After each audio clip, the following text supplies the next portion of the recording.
There's a certain moment in every gardener's life when you realize you're spending more time wrestling with compost piles than actually growing food.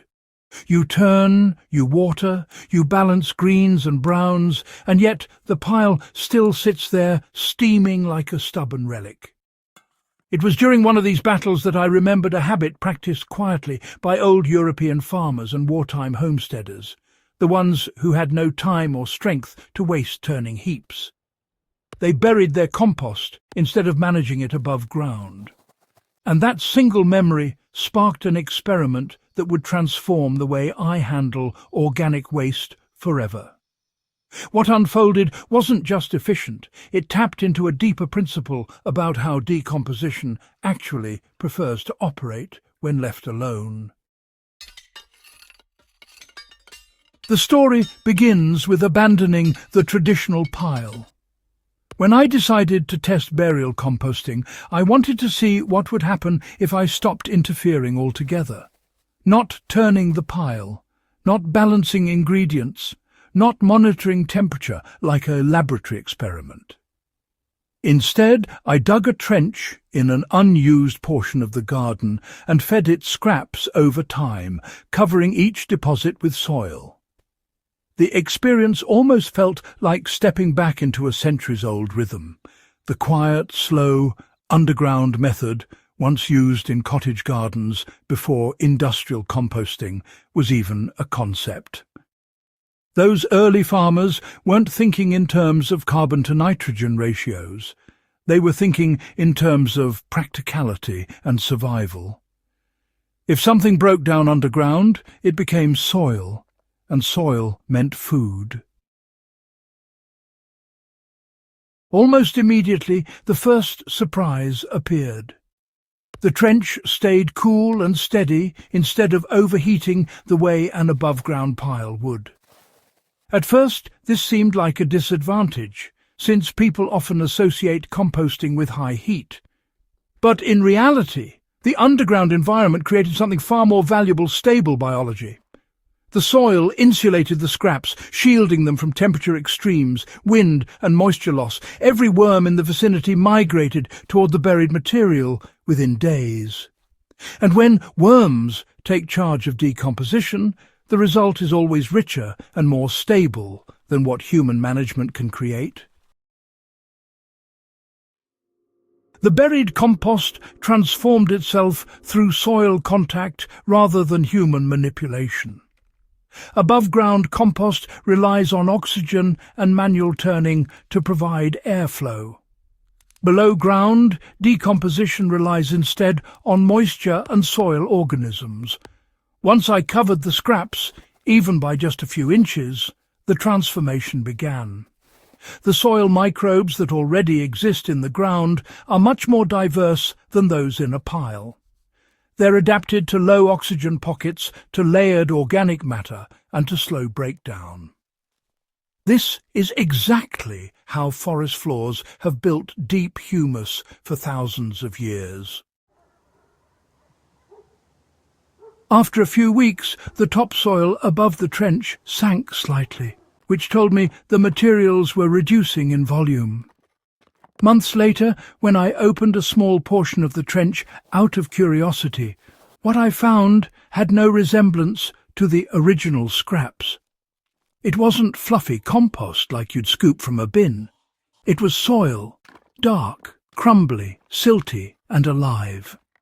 The integration was total. The trench had not produced compost as a separate material. It had produced humus directly within the soil structure. This method showed its true power when roots interacted directly with the enriched zone.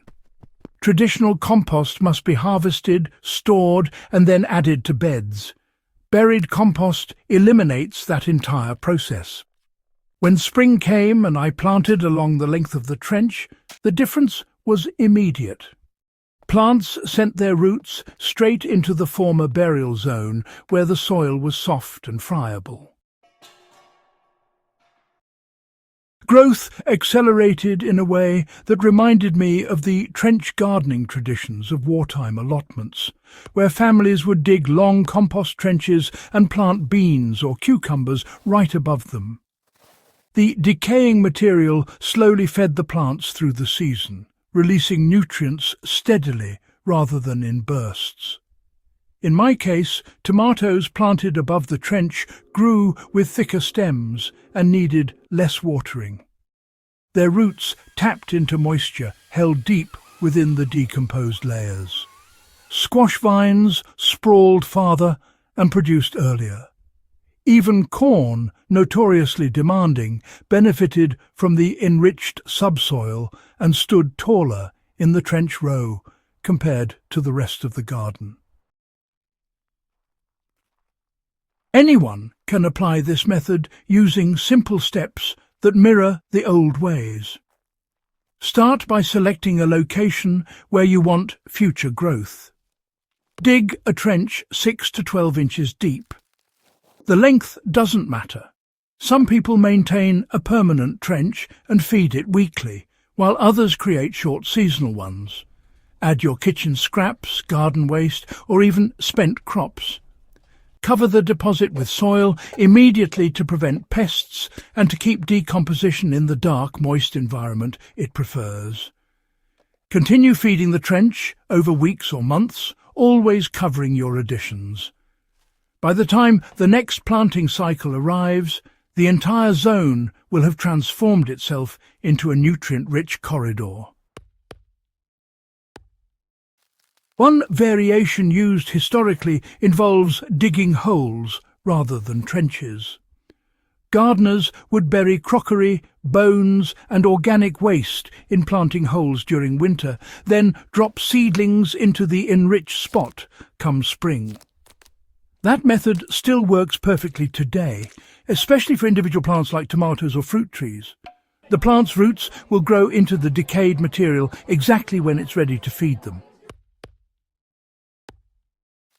The most profound takeaway is that decomposition was never meant to be a labour-intensive task.